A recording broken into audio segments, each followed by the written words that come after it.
In the ethereal realm where the heavens met the earth, there existed a celestial quartet known as the Anemoi, the personifications of the four cardinal winds.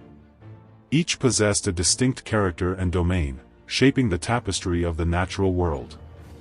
Boreas, the north wind, was a formidable force. His icy breath swept across the land, bringing with it biting cold and snowstorms that could freeze the very marrow of mortals. His piercing gaze could send shivers down the spines of even the bravest warriors. Notus, the south wind, was a sultry temptress. Her warm embrace brought with it the scent of blooming flowers and the promise of rain.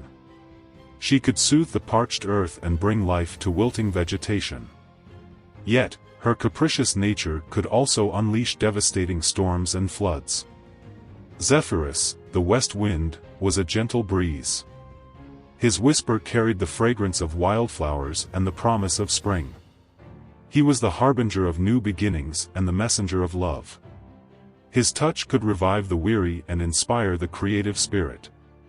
Eurus, the east wind, was a wise and enigmatic figure. His knowledge of the past and future was said to be vast.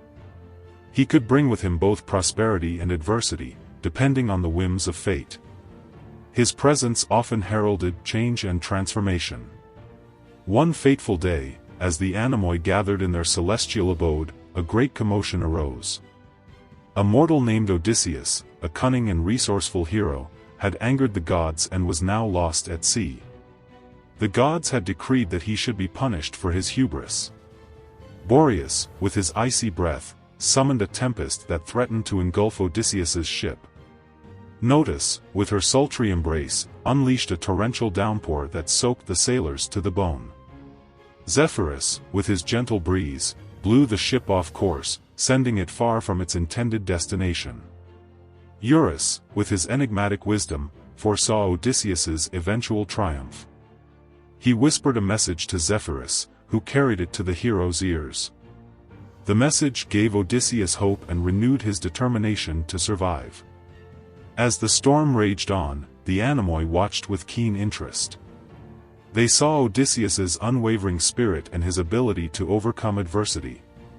They realized that even the most powerful of forces could be defied by the indomitable will of a mortal. In the end, Odysseus emerged victorious from his ordeal. He had faced the wrath of the gods and the fury of the winds, but he had never given up hope. The Anemoi, impressed by his resilience, granted him safe passage home. From that day forward, the Anemoi became known not only as the personifications of the winds but also as symbols of the challenges and triumphs that mortals must face in their journey through life. They taught that even in the face of adversity, hope and determination can prevail. And so, the legend of the Anemoi, the four wind gods, was passed down through generations, inspiring mortals to embrace the winds of change and to never lose sight of their dreams.